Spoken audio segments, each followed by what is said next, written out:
Hey everyone, if you want to know why victims of assault don't come forward, this is a perfect example why. And this has to do with a teenage male victim. If you haven't seen it yet, take a look at this. It's on Law and Crime on YouTube. Basically, this is Amanda Von Yates and her husband Fletcher Yates and Amanda Von Yates. Along that line. So Fletcher had a son, which would make this young man Amanda's stepson, and he went to stay with his dad. Dad was at work, came home, and caught his son and his wife in the middle of a sexual act. Supposedly, he walked into the house, had a clear view of the couch. His son got up, ran out of the room. Wife was on the couch without her top on. Supposedly, he caught his son standing in front of his wife as if she had been performing oral on him. From what I heard, sidebar, is that supposedly Fletcher took his son out of the house, removed him, and when you watch this episode where law enforcement contacts Fletcher and says, "We got an anonymous report, is this what happened?" Fletcher immediately denies what happened. He said his son was troubled, and that's really all we need to know. I can't imagine the anger and embarrassment of seeing your son with your wife with your son. It's just being in the midst of it.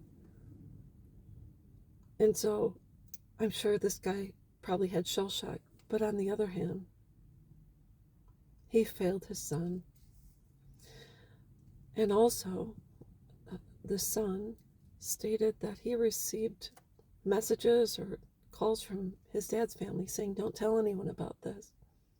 Don't talk about it. Don't tell." Can you imagine being this young man and being put in this situation? A lot of people say, "Well, why don't people talk? Why don't people tell?" Because even people in their own family don't believe them.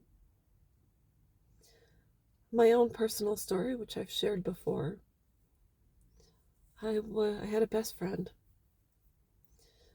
I would stay at her house. Her mom was cool. Her stepdad was cool too. Went to stay at her place.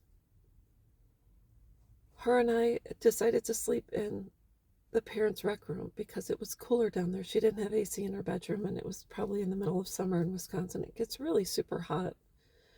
So we were sleeping in the rec room downstairs. The rec room consisted of, chair, etc. Her dad had stapled record albums all over the rec room in the basement where the bar was. They also had a bar. So you walked down and the bar was at the end, and there was bar stools there. And my friend fell asleep first on the floor. We would use sleeping bags and stuff. I think I was 14, 15 years old. Her dad walked downstairs, sat behind the bar, and he was reading books. They looked like paperback books. And I sat across from him because I wasn't tired. And so, "What you reading?" He says, "Well, read this." And he gave me a novel. It was a pornographic novel. And I didn't know what to say. I'd never read one, and I thought, this is very strange. And saw him moving his arm behind the bar. He walked out from behind the bar with a white wife beater, no pants or underwear, sat on the chair in the rec room right next to my friend who was asleep on the floor, and he started jerking off in front of me. I woke my friend up. We went upstairs to her room, and that's where we slept, and I didn't talk about it. I didn't tell anyone about it. Her and I ended up kind of disconnecting in high school. And after graduation, she was dating this guy. I was still friends with him. He called me up. I was 18 years old.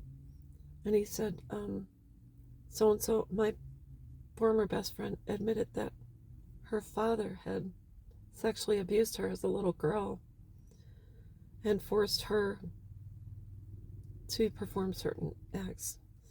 I said to him, well, he did this in front of me too. So he said, we need to do something. So him, my ex best friend, and I went to the police department. I told my story. We were within the statute of limitations. And I filed my report. Soon after that, my best friend's mom contacted me and she said, you know what? He's out of the house. I'm going to ask that you drop the suit because he won't be back. And I said, okay, I'll do what you're asking, because I loved my friend's mom. Soon after, I decided to forego proceeding with the report and getting him charged. He was allowed back in the house and I was banned.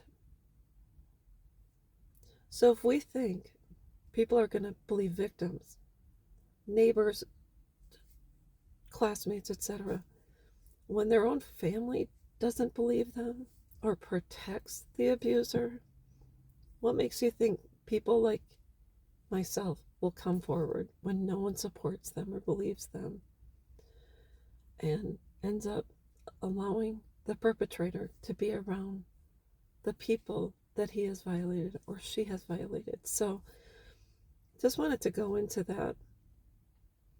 This poor kid, Fletcher Yates' own son. Can you imagine telling your parent and them not believing you or removing you from the house or threatening you, or when they're confronted by the police, they say, it's not true, my son is a troublemaker? I can't even imagine. Think of the guilt and shame this poor young man's son, or this poor young man's mom is going through, sending her son to visit with his dad, and he's basically assaulted by his stepmother. I can't even imagine. I hope that this young man and his mom sue his dad, stepmom, taken for all they're worth. How dare they? It's so shameful, isn't it? But anyways, that's all I wanted to share. If you have been a victim of sexual assault, tell someone. If the first set of people don't believe you, tell someone else. Tell until someone believes you.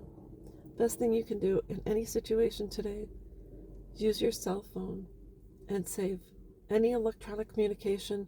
Record what you can. If you are being violated by someone, hide your cell phone and record when that person enters your room, talks to you, sends you text messages, call you.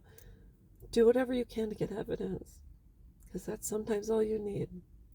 So anyway, on that note, I'm going to let you all go, but I will be back.